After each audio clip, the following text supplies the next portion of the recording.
Coming up tonight, the Minister of Tourism says scores of tourists have been turned away. We'll tell you why. Meanwhile, a popular restaurant in Freeport, Grand Bahama closed until Wednesday. And a passionate advocate for workers' rights elevated to national hero.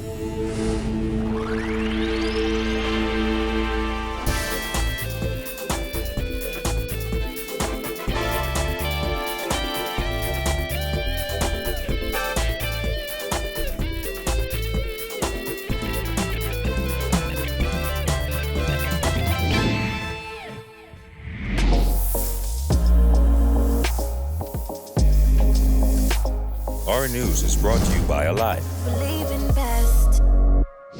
Welcome to Our News and thanks for joining us. I'm Jared Higgs. Topping news tonight, Minister of Tourism Dionisio de Aguilar revealing that scores of tourists have been turned away from entering the country because they didn't have the correct COVID-19 test. This comes as 3 visitors suggested they entered the country with different tests from those set out in the requirements. Berthany McDermott reports. Tourism Minister Dionisio de Aguilar confirming that some 100 tourists were denied access since the borders reopened for having the wrong COVID-19 test. However, de Aguilar explained that officials have adjusted the approval process, and as a result, he's expecting the number of visitors turned back to decline. When everybody applied, we automatically approved them and then went behind and unapproved them.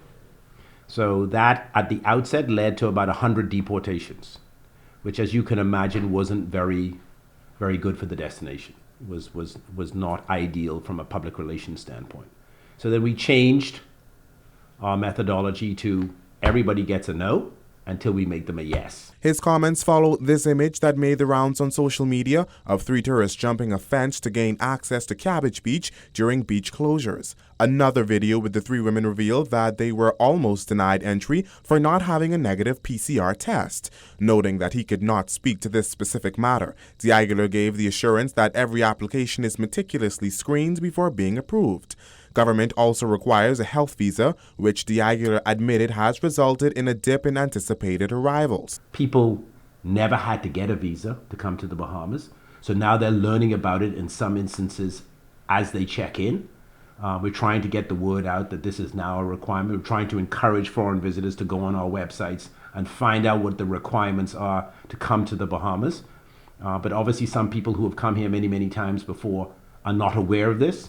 And so we're losing some people at the check-in counter. Back in June, de Aguilar announced plans for the phased reopening of the tourism industry. On July 1st, the country welcomed international guests. De Aguilar asserted that no Bahamian has been denied entry, adding that in some instances, residents were still allowed to enter without the negative test. For persons who are out of the country greater than 72 hours, who've applied for a test and have not received it, in some instances, we have allowed them to show us the receipt where they have taken the test in the United States, wherever they're coming from.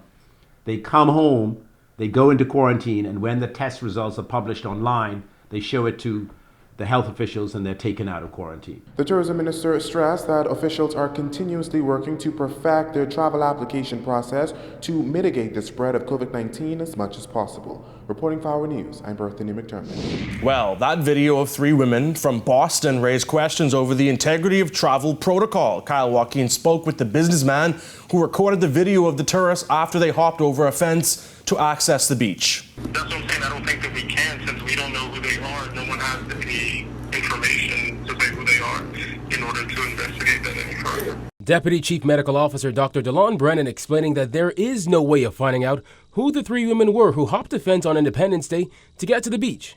Video of the women went viral over the weekend as beaches remained closed to locals and visitors as a measure to help suppress COVID-19 numbers. But it's the questions this statement has raised regarding the type of COVID-19 test used by the 3 women to enter the country. They first told us that we had to get on a flight back to America and that we were not welcomed because of the COVID. The COVID test is a certain one called, what was it? The PCA. They don't accept the antigen. It has to be a PCR test swab, a nasal. Yeah. Yet they require it within 7 days, so it's really difficult to get results back within 7 days. According to Brennan, visitors and locals are still required to present negative results of a COVID-19 PCR molecular swab test, no older than 10 days to enter the Bahamas. Once approved, a travel health visa is granted within 48 hours. Maxwell Curry owns a bar and grill nearby and recorded the video that has since gone viral. As a matter of fact, they first asked me, are the beaches open? And I told them, no, all the beaches are closed on the 10th, 11th, and the 12th. And, then they were just saying to me that, they've been saving for over a year to come to the Bahamas on a vacation.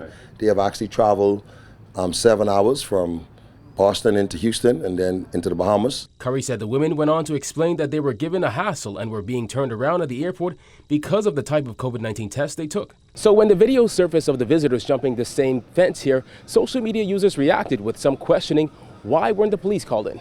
What am I going to do, call the police to lock up our tourists who's coming to the Bahamas to help feed 60 to 70% of our Bahamians?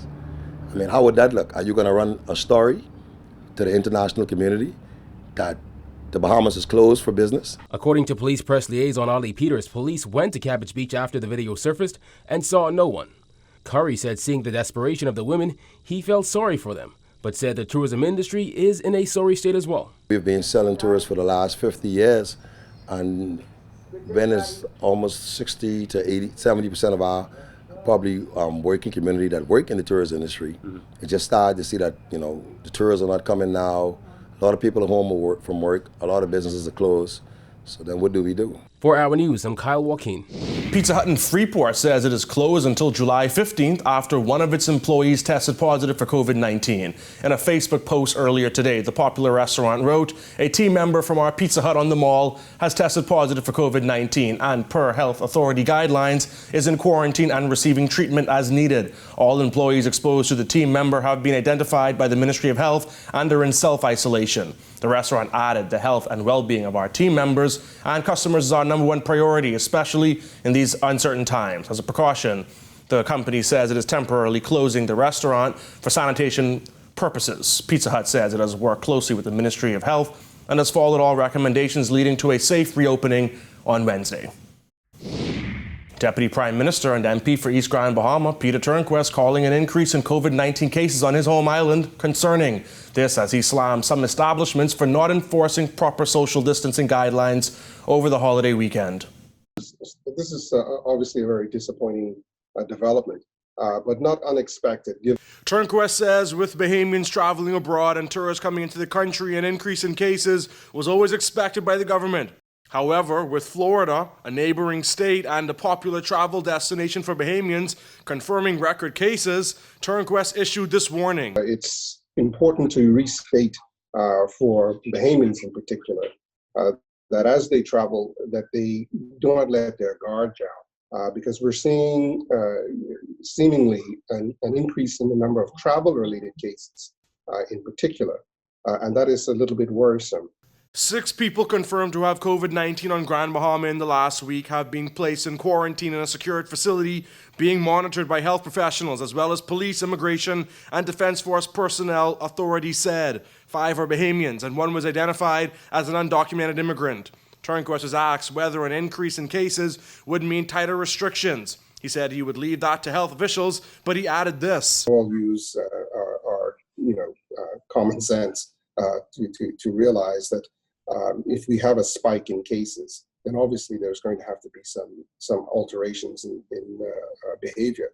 But with the borders staying open and more people expected to travel, you remind yourself that as you travel, there are hundreds of thousands, if not millions of people passing through the areas that you may be visiting or touching surfaces. In addition to the 6 Grand Bahama cases, there was 1 new case of COVID-19 recorded on New Providence last week. Turnquest urged young people to adhere to social distancing, while also slamming some businesses that he says didn't look like they were following the rules over the weekend. As I drove around New Providence just the day before yesterday and saw the amount of establishments that were open with large crowds of people, with no sign of mask and protection, they are doing a disservice, quite frankly, to their patrons and the wider community. Sir Randall Fox, a former trade unionist and cabinet minister who is best remembered for the role he played in ushering in majority rule in the Bahamas, topped the list of national honors announced on Friday. His family says the timing is fitting. This recognition of a national hero is even more appropriate in the day and age where there's a greater consciousness that every life matters. Sir Randall Fox is often referred to as the father of labor for his work in establishing the trade union movement here in the Bahamas. A member of parliament and leader of the 1958 general strike, Fox was instrumental in majority rule, breaking the tie between the UBP and PLP by siding with the latter. I said, Dad, why didn't you just take the UBP offer of naming your price? And he said, how can I do this and go contrary to everything that I fought for all my life? Fox is being bestowed with the highest national honor in the country, the Order of National Hero. His son, David Fox, described him as an incorruptible figure and says his life was full of personal sacrifice. The outspoken attorney was at the forefront of nearly every progressive movement in the country, including leading the Bahamas Federation of Labor. But his work came with a price. He was disbarred for 2 years in the early 1950s and spent 2 years exiled in New York. Later in the 50s, he stood trial for sedition, but was acquitted. His family says he had many influential enemies because he stood up for the interests of poor people. So he worked not with the rich, not with the government, not with those that had power and had status. Fox's honor comes 20 years after his death. His son says it is a fitting honor that justifies his father's legacy. In the past, we have always recognized persons who held positions of power, and not necessarily persons who always did the right thing and were progressive in helping others. So to come on our news, new COVID cases spark fears of a possible surge. Stay tuned.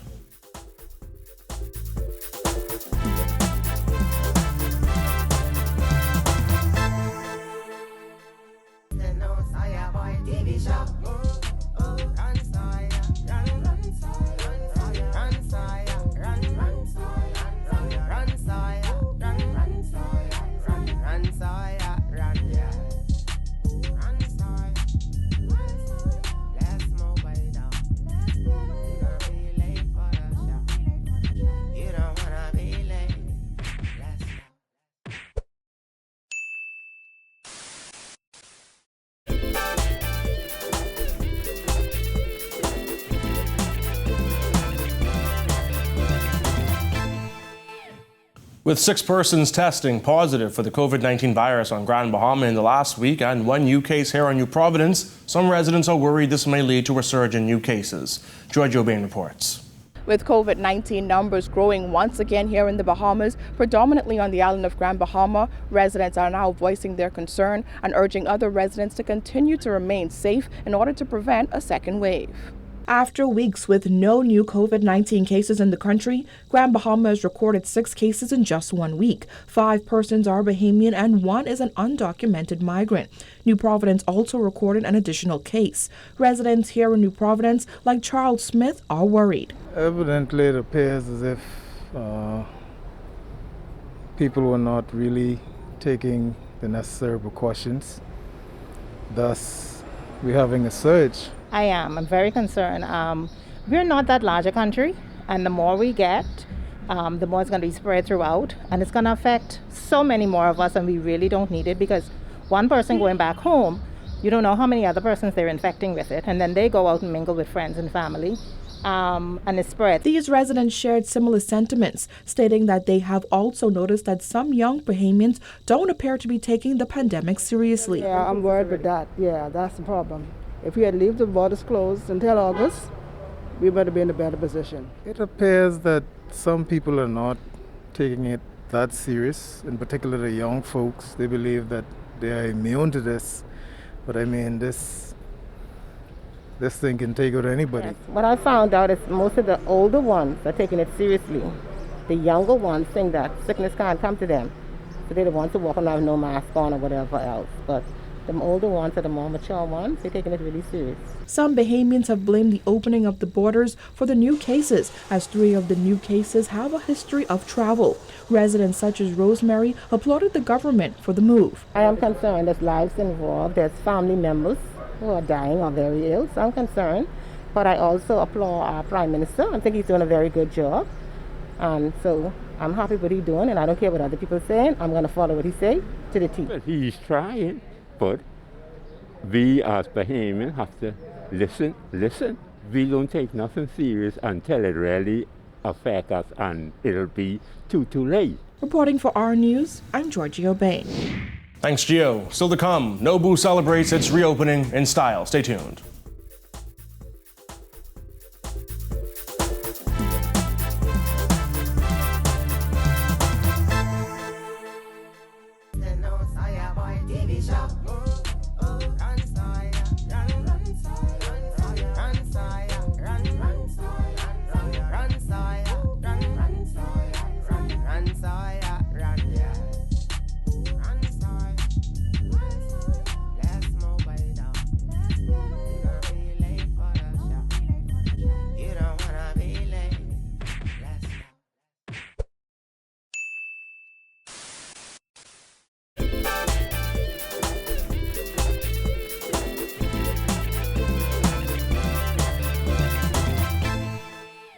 Welcome back.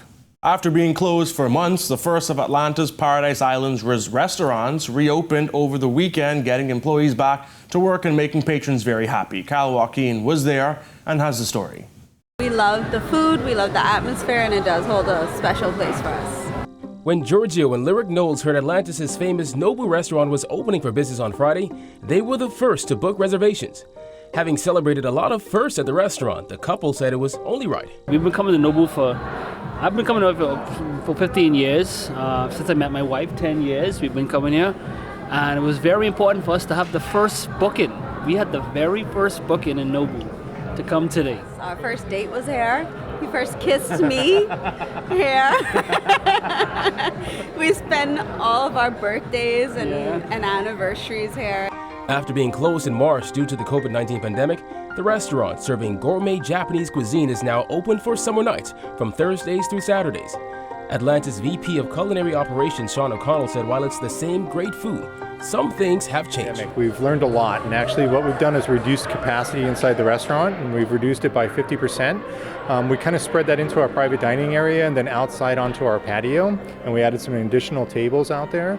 And we've also reduced seating at the sushi bar a little bit. So it gives you plenty of space, and we've also really taken a lot of effort to make sure that you feel safe when you come in. Right next to the glowing green archway at the entrance is a hand sanitizing station where guests are greeted and their temperature is taken. Of course, you'll have to wear your mask upon entry. I mean, when you come to Nobu, you normally expect the energy and the vibe, and there's that real good synergy of everybody around. So we still have that. We still have the good energy. We have everybody greeting you, but it's just a little bit more spaced out. Nobu is the first of Atlantis' 44 restaurants to reopen. And with the resort's phased reopening delayed, we asked O'Connell when we can expect more restaurants to open their doors. And in our phase 1, which is coming up, or tentative for the end of this month, we're looking at adding a couple more restaurants in Marina Village, like Seafire and Pirate Republic. We're looking at opening the Points, and we're also looking at opening Olives. For Our News, I'm Kyle Joaquin. Still to come, female ballers looking to perfect their craft, so stay tuned.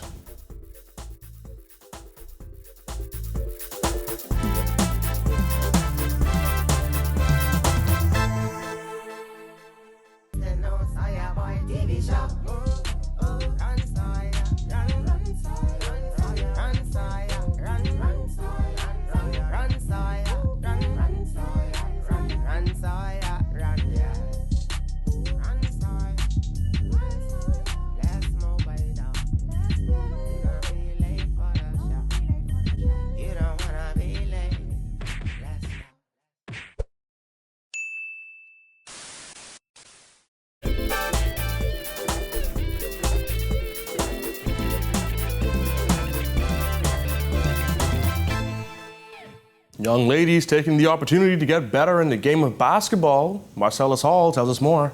Well, day one of the Diamond International Basketball Camp getting started today over here at the Hope Center. And things were not quite as big in terms of numbers that instructors were hoping for. They certainly know that things will continue to get better as time goes by.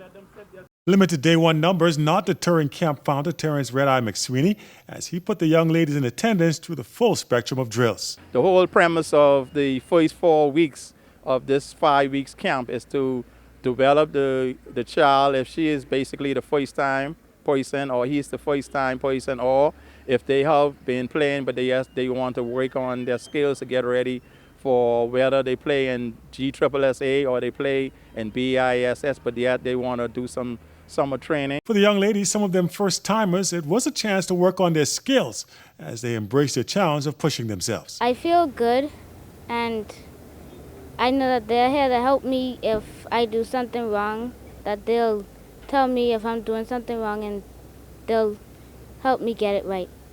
Well, it seems good, and I'm enjoying it even though I just came.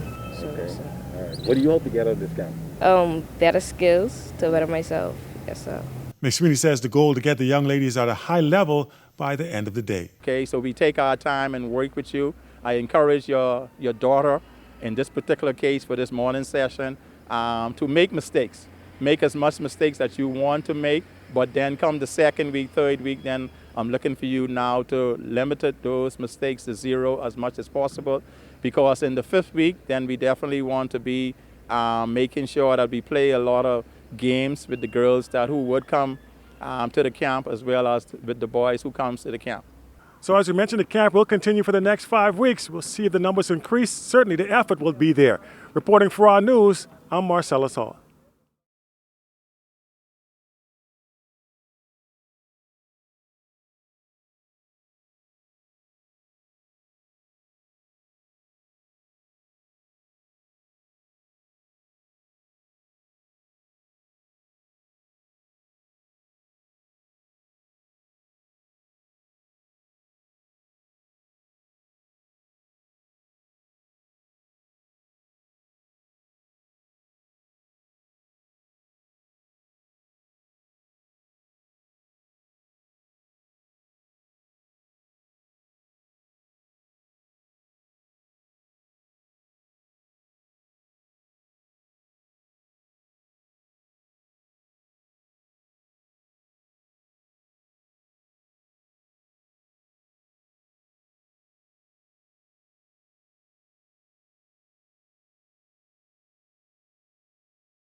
Thank you for joining us for Our News Tonight. To catch our news on the go, download the RevGo Play app. On behalf of the entire news team, I'm Jared Higgs. Have a beautiful evening, Bahamas.